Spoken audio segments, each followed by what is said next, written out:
ఒక అబద్ధం ఒక గొప్ప యోధుడి జీవితాన్ని మార్చేసింది. మహాభారతంలో కర్ణుడు ఎందుకు శాపగ్రస్తుడయ్యాడు? ఆ నిజం మీకు తెలుసా? కర్ణుడు అతను ఒక మహాయోధుడిగా మారాలని కోరుకున్నాడు.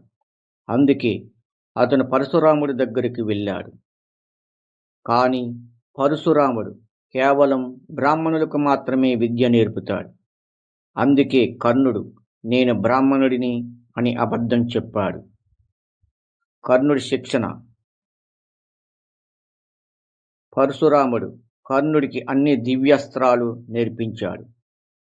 కర్ణుడు అత్యంత శక్తివంతుడైన యోధుడిగా మారాడు.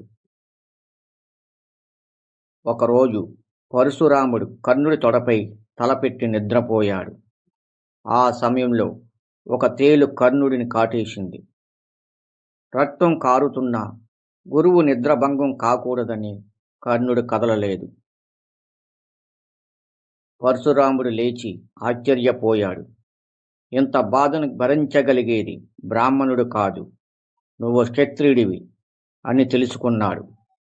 అప్పుడు కోపంతో కర్ణుడికి శాపం ఇచ్చాడు. కురుక్షేత్ర యుద్ధంలో కర్ణుడు అత్యవసర సమయంలో దివ్యాస్త్రాన్ని మర్చిపోయాడు. ఒక చిన్న అబద్ధం ఒక మహాయోధుడి విధిని మార్చేసింది.